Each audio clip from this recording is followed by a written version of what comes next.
এই মুহূর্তে আমি রয়েছি সিরাজকাঠি দুর্গাপুর ৮০ নাম্বার যে কেন্দ্রটি রয়েছে ফারাজি মতিয়ার রহমানের নিজ এলাকাতেই কিন্তু আমরা অবস্থান করছি।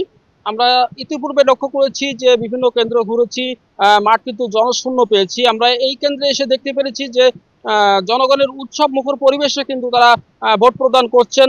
এখানে বেলা বাড়ার সঙ্গে সঙ্গে কিন্তু ভোটারের ভোট কিন্তু এখানে রয়েছে। এখানে ইতিমধ্যে কিন্তু কাস্টিং হয়েছে ৩৬৮০ ভোট।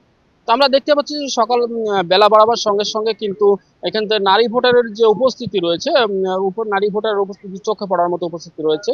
আহ সকাল থেকে কিন্তু উৎসব মুখরে কিন্তু পরিবেশে ভোট হচ্ছে, কোনো বিশৃঙ্খলা পরিবেশ কিন্তু এখানে তৈরি হয় নাই।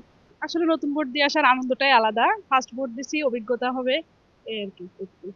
তো আপনারা শুনতে পেলেন যে একজন তারুণ্যের নারী ভোটারকে আমরা পেয়েছিলাম, তিনি কিন্তু আমাদেরকে জানিয়েছেন তিনি কিন্তু প্রথম ভোট দিবেন, অনেক আনন্দিত। সকাল থেকে উৎসব মুখর পরিবেশে কিন্তু ভোট হচ্ছে, ভোট গ্রহণ, ভোটারদের উপস্থিতি কিন্তু চোখে পড়ার মতো রয়েছে। আসলে এই কেন্দ্রেই ভোট দিতে আসছিলাম, কিন্তু স্বৈরাচারী শেখ হাসিনা আমলের যে দোসররা ছিল এখানে, তারা ভোট কেন্দ্রে ভোট তো দিতে দেয়নি, আরো উল্টো মারধর করছে। আমি এখনো ভোট দেয়নি, আমি মাঠে আসছি। মাঠে এসে জনগণের উপস্থিতি দেখে, মহিলাদের উপস্থিতি দেখে আমার খুব ভালো লাগতেছে। দীর্ঘ 17 বছর কোনো এইভাবে কোনোদিন এইভাবে মাঠে কোনো লোক উপস্থিত থাকতে পারিনি, বা 17 বছর পর কোনো মহিলা কেন কোনো পুরুষও কোনো ভোট দিতে পারেনি। ইচ্ছা মতন যাদের ভোট তারাই নিয়ে নেছে, কিন্তু আমরা কোনো ভোট কেন্দ্রের উপস্থিতি, এই উপস্থিতি দেখে আপনার এই উপস্থিতি আমার খুব ভালো লাগতেছে। কারণ মুক্ত আকাশে পাখির মতন উড়ছে মানুষ।